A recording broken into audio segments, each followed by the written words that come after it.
네. 이경준입니다. 네. 저희 협회는 99년도에 설립이 됐고요. 로봇 기업들이나 연구기관, 학교들을 위해서 뭐 인력 양성이나 표준, 그다음에 이제 다양한 마케팅, 그다음에 정책 지원 사업들을 하고 있습니다. 그러니까 자율제조는 이제 예를 들어서 휴머노이드도 그렇고 뭐 해외 외신을 보면 어나더 레벨로 가는 부분인 것 같은데 정작 현재 로봇 기업들의 현황은 어떤지 현실적인 부분을 좀 오늘 좀 말씀을 드리고 그다음에 가야 갈 부분은 어떤 부분인지 한번 같이 고민하는 자리가 되었으면 해서 자리를 그 장표를 만들었습니다. 좀 이게 끊기는데요. 그 로봇 관련된 트렌드를 전 세계 민간 전문지에서 다루고는 있습니다. 하지만 민간 전문지는 어떤 리서치 회사의 어떤 툴에서 만들기 때문에 좀 한계가 있는 부분이고요.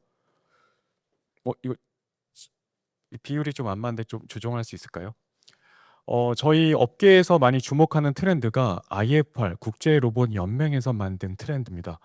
왜 이 부분을 주목하는 국제 로봇 연맹은 그 전 세계 로봇 협회들이 참여를 하고 있고 그다음에 제조업령 관련된 그 탑 티어 기관들이 참여해서 운영하는 협회입니다. 이쪽에서 이제 로봇들 특히 이제 제조업용 로봇 분야의 트렌드를 많이 설명을 하고 있는데 이 부분에서 최근에 휴머노이드, 그다음 피지컬 AI라든지 생성형 AI 관련된 부분을 주목하고 있어서 많이 좀 화제가 되고 있는 부분인데 이거를 좀 이제 이면적인 뭐 휴머노이드가 들어갔으니까 좀 더 의미가 있느냐 이렇게 바라보지만 여기를 한번 좀 더 살펴보면요. 이 IFR 관련된 트렌드, 그러니까 제조업 기업들이 바라본 트렌드로 보시면 됩니다. 이 삼각형의 맨 윗단이 가장 상위 레벨 단이고요. 얘네 쪽이 제조업용 로봇에서 바라보는 AI 융합 관련된 부분은 보다 손쉽게 로봇이 운용되고 그다음에 자동화된 유연성과 효과성이 제고되고 마지막으로 완벽한 호환성입니다. 전 세계의 어떤 그런 로봇 쪽 가이드라인이 내가 이제 제시하는 부분인데 우리나라는 어느 정도 레벨까지 왔을까요? 보통 보면은 기업들이 대다수 얘기하는 가장 삼각형의 아랫단, 뭐 직접 교시 관련된 협동 로봇 관련된 부분이 가고 있고요. 그다음에 비정형 작물에 대한 AI 융합 관련된 부분이 있고 뭐 CPS까지는 아니더라도 뭐 디지털 트윈이나 연구 개발 단계에 있는 부분이 있습니다. 세계는 이제 그 윗단으로 가고 있고요. 그래서 최근에 피지컬 AI 비주도 연구 관련된 부분으로 가면서 이 휴머노이드가 제조의 영역으로 가는 부분에 있어서 많이 주목받고 있습니다. IFR의 그 로봇 관련된 분류랑 한국의 통계 분류랑 비슷합니다. 휴머노이드는 그동안 교육용으로 분류가 됐습니다. 뭐 카이스트에서 만든 로봇도 그렇고요. 근데 인제 제조단으로 인제 로봇이 가고 있는 부분에서 많이 주목을 받고 있는 부분이기도 합니다. 그럼 우리나라는 어떨까요? 제가 인제 예전에 독일에서 발표할 때 이 질문을 받은 부분이어서 한번 구글 트렌드를 한번 검색해서 최근 걸 다시 돌려봤어요. 구글에서 예를 들어서 유튜브라든지 뭐 이미지 데이터, 뉴스 데이터에서 로봇이 가장 핫한 시기는 언제일까요? 지금 현재인 것 같죠? 보시면은 2005 년부터 10 년도가 지금보다 더 핫했습니다. 우리나라에서 그때 무슨 일이 있었죠? 한번 보겠습니다. 이 기억엔 잊혀졌지만 삼성전자가 대형 휴머노이드를 출시했고요. LG전자가 로봇 청소 로봇을 출시하였고 그다음에 카이스트에서 휴보가 휴머노이드 로봇을 공개하던 시기였습니다. 물론 혼다에서 아시모도 공개해서 우리나라 모터쇼에도 아시모가 초청을 받기도 했었고 IH 엑스포라고 해서 옆 나라 일본 엑스포에서 60여 종 이상 뭐 많게는 100여 종의 로봇들이 전시가 됐던 시기가 2005년부터 10년씩입니다. 이때 미국산 로봇이나 중국산 로봇이 있나요? 찾아보기 쉽지 않습니다. 2025년 현재 모든 영역에서 중국산 로봇으로 대체되고 있는 상황이 지금의 현실인 거고요. 특히 인제 뭐 로보락 제가 인제 협회에 2004년도에 입사하면서 저한테 기관이나 아니면은 지인들 그다음에 뭐 공무원분들도 질문하는 게 세 가지 질문이 있습니다. "로봇 청소기 뭘 사야 돼?" 두 번째는 "로봇 주식 뭘 사야 되냐?" 마지막 질문은 "어디까지가 로봇의 범위냐?" 하는 부분의 질문을 많이 받는데 이 청소 로봇 관련된 부분에서 중국산 부분은 이미 대세가 된 지 오래고 지금 심지어는 쿠카나 이노벤스 씨앗은 뭐 리더 드라이버라든지 중국산 로봇들이 국내 점유율도 점차 높아지는 상황이 현실입니다.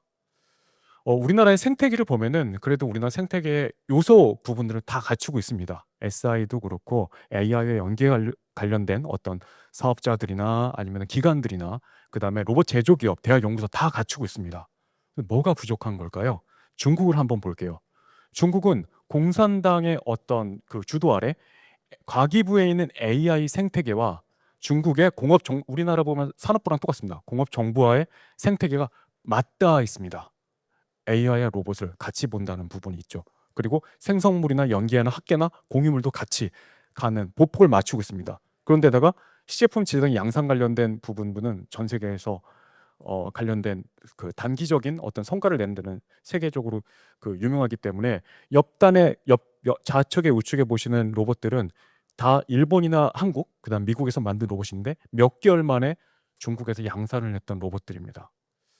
이런 생태계 추적이 있고, 그다음에 이 부분도 많이 써요. 우리나라가 그래도 전 세계에서 IFR 기준으로 해서 로봇 밀도 1위 기업, 1위 국가 아니냐 하는 부분이, 이것도 한번 잘 볼 필요 있어요. 밀도는 1인데 그러면 누가 돈을 벌고 있지?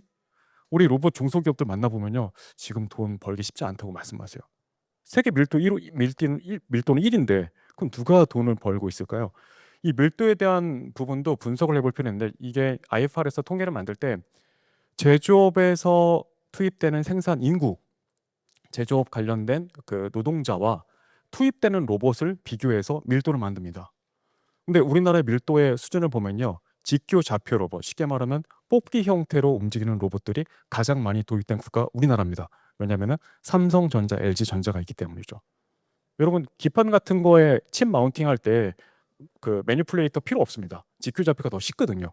그러니까 전기 전자가 발전할수록 이 밀도가 높아질 수밖에 없습니다. 그래서 이런 부분에서 좀 더 다르게 접근해야 되는 부분이 있고요. 이거는 일본에서 뭐 여기 연구기관도 있지만 보고서를 만들 때 한국에 대한 데이터는 의도적으로 숨깁니다. 근데 얘네가 한국 데이터를 노출시켰다가 없앤 데이터를 다시 복원시켜서 한국의 수준은 어떤지를 일본의 전문가들이 분석한 자료입니다. 보면은 AI 관련된 응용 부분에서 미국과 중국이 압도적으로 앞서 나가고 있고요. 한국 부분은 제어 부분만 좀씩 성장하고 있다. 이렇게 본 게 일본 전문가들의 시각입니다.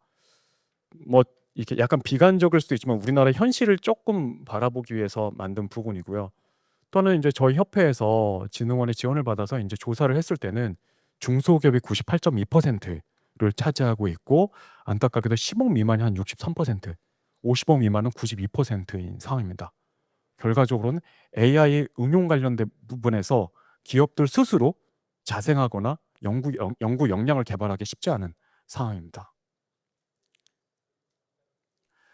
그럼 우리가 어떤 방향으로 가야 될까요? 우선은 중국이랑 미국을 비교하는 수치를 보면은 AI 기업 수나 지원 규모는 약간 다른 데이터 에서도 나왔듯이 우리가 따라가기 쉽지 않은 구조인 상황이고요. 우리나라 로봇 부품이나 소프트웨어 관련된 기업들이 이 관련돼서 많이 외산 기업 부분에서 어떤 기술력에 대한 부족이라든지, 그다음에 제조업 관련된 부분들도 SI 기업들에 대한 영세성이나 이런 부분에서 우려의 목소리도 많은 상황입니다. 또 라스라고 하죠. 로봇 애저 서비스에서 미국에서는 원래 1970년도에 미국이 로봇 제조를 압도한 적이 있었습니다. 근데 미국의 자동차 불황이 되면서 로봇의 제조 관련된 영역은 일본에다 팔았어요. 야스카와 화나기, 그 당시에 미국이 위탁 제조를 했던 상황이었거든요. 근데 미국은 그럼 뭘 가졌냐? SI를 가졌습니다. 로봇 SI에 특화된 게 미국이고요. 미국은 부가 서비스나 이용 서비스 영역으로 이미 진입을 했고, 우리나라는 완제품 중심으로 해서 이 시장이나 생태가 세팅됐기 때문에 로봇 SI가 지금 성장 단계에 있다. 이런 부분으로 보시면 될 것 같습니다. 네, 이것도 이제 산업연구원에서 만들면서 이슈가 됐던 건데요. 그렇다면 우리나라 지금 현재 기술 수준이 어느 정도냐?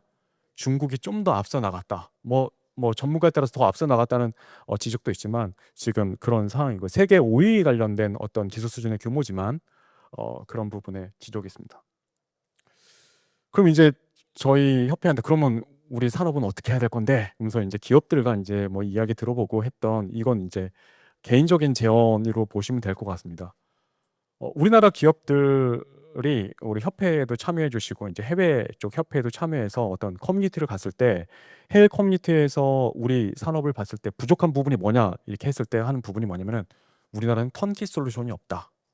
예를 들어서요, 2차 전지 관련돼서 미국의 공장을 설립할 때 미국에서 2차 전지 관련돼서 로봇 자동화 수요가 있었습니다. 근데 우리나라 기업들은 단품 위주로 제조사들이 뛰어들었고요. 일본 일본의 경우, 그다음 유럽의 경우에는 SI 기업과 일본 상사들이 뛰어들었습니다. 그 결과 그리고 또 예를 들어서 자기네 어떤 제품 영역에서 하는 게 아니고요. 만약에 AI 솔루션이 필요하다. 그럼 파트너십을 가지고 데려오는 거예요. 턴키 솔루션으로. 근데 우리나라는 그 단계까지 못 간 부분이 있었고요. 이 저희가 이제 주요 기업들을 했을 때 어느 정도의 턴키 솔루션과 영역을 확장할 수 있냐 봤을 때는 이미 대다수 이 빈 셀이 거의 없을 정도로 하는 부분으로 턴키 솔루션과 통합된 그 사업을 하고 있는 부분을 보여주고 있었습니다.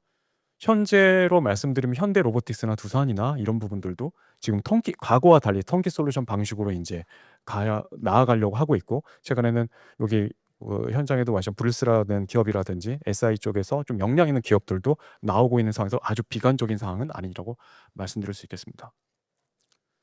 그 턴키 솔루션의 결과 이 비즈니스 영역을 점차 확대하고 있어요. 원래는 로봇이 가장 많이 도입되는 게 자동차 제조, 전기 전자 영역인데 이 아랫단에 의료, 뭐 바이오, 그다음 물류, 전기차 영역까지 이 영역을 턴키 솔루션으로 확대하는 거지 개별 기업으로 확대하는 경우는 없는 거를 볼 수 있습니다. 근데 두 번째는 인제 자율제조 관련돼서 이 뭐 그래도 서울은 그나마 나은데요. 지방의 어떤 공단에서 컨설팅을 해 보면은 자율제조, 로봇, AI 관련된 지식이 되게 전무하세요. 그래서 로봇 한 대 도입하면은 모든 게 다 해결될 거라고 생각하시는 분들 많으세요. 그래서 그런 부분에서 어떤 코칭 기반의 어떤 모델링 기반으로 접근을 해야지 단순히 '로봇을 팔겠다.' 이렇게 접근하시면은 안 될 것 같습니다. 그다음에 이거는 지금 파나기라든지 ABB에서 많이 하는 방식인데 파트너링 기반에서 AI 기반 솔루션을 접근하는 거예요. 어떤 고객의 문제점을 보고서 그 문제점을 해결하기 위한 솔루션, 자기가 없다고 하면 아까 턴키 솔루션이라든지 파트너링을 가지고 해결에 접근을 하지, 예를 들어서 이게 맞는 사례인지 모르겠는데 뭐 우스갯소리로 저희 협회 방송국에서 많이 전화가 옵니다. 대표적인 방송국 중에 하나가 인제 프로그램 중 하나가 무한도전, 지금 없어졌죠. 그다음에 런닝맨. 둘 다 또 컨셉은 똑같았어요. 유재석과 로봇을 대결시켜 보자. 엄청난 마케팅 효과가 있잖아요. 그래서 우리나라 인제 기업들과 연결하려 했더니 기업들은 "제가 SI 기업 대리점 연락처 줄 테니까 연락해 보세요." 하더라고요. 전화해 봤더니 이거는 6 개월에서 1 년짜리 연구 과제인데 이거 돈은 누가 주나요?" 딱 얘기 나오는 거예요. 결과적으로 그 방송은 누가 가져갔냐? 쿠카랑 ABB가 가져갔습니다. 왜냐면 걔네는 솔루션 기반의 비즈니스를 이미 가지고 있기 때문에 커스터마이징이 된다는 부분입니다. 그래서 그런 부분도 우리나라도 인제 쪼금씩 전환되고 있다, 이렇게 보시면 될 것 같습니다. 트럼프 2.0에 대한 부분도 많이 물어보세요. 어떻게 될 거냐. 지금 여러 가지 인제 분석들이 있는데 트럼프 1.0을 한번 바라보면 좀 더 이해가 쉬울 것 같습니다. 그 당시에 인제 리쇼어링, 니어쇼어링 관련된 추세가 있었고 트럼프는 리쇼어링으로 더 인제 갈 것 같은데 그 당시에 중국에서 빼앗겼던 일자리를 가져오겠다고 트럼프가 선언했습니다. 그때 인제 트럼프 시대 때 만들었던 통계인데 한 15만 명 정도의 일자리를 창출했고요. 근데 얘네가 문제가 생겼어요. 중국은 인건비 단가가 낮은데 미국으로 왔을 때 그 엔지니어 관련된 단가를 어떻게 처리하지? 엔지니어를 고급 엔지니어로 높이고 그다음에 그 아랫단의 단순한 업무는 일본산 로봇으로 많이 채웠습니다. 그래서 트럼프 2.0 시기에도 많은 로봇 기업들이 미국도 인제 새로운 기회가 될 거라고 기대를 하고 있고요. 우리나라도 인제 그 부분에 대해서 뭐 정부의 지원, 뭐 진흥원이라든지 코트라라든지 이런 지원 기관에서 많은 준비를 하고 있는 것으로 알고 있습니다. 근데 인제 마치면서 이게 자율제조 관련된 부분에서 인제 뭐 여러 가지 해석들이 있지만 모든 과정을 A부터 Z까지 자율제조나 로봇으로 채울 수 있는 부분이 없습니다. 그래서 아까 그 인제 다른 뭐 ABB나 그 지멘스나 쿠카나 뭐 저기 화학도 그렇고요. 본 사업이 로봇 사업도 있지만 다른 사업도 있습니다. 뭐 자동화 솔루션이라든지 그런 영역으로 접근하는 부분이어서 문제 해결 기반으로 해서 고객의 문제를 해결하기 위한 부분으로 접근한다면은 좀 더 다른 기회가 있지 않을까. 현재는 이 피라미드 형태에서 아랫단에 많이 접근하는 부분이 한계가 있고요. 근데 외국에서는 이 다이아몬드 형태의 어떤 데이터 기반의 사업들을 전방위로 하는 부분이 약간 차이가 있는 부분이 있어서 이런 부분이 필요하다는 부분을 제안을 드립니다. 네, 이상입니다.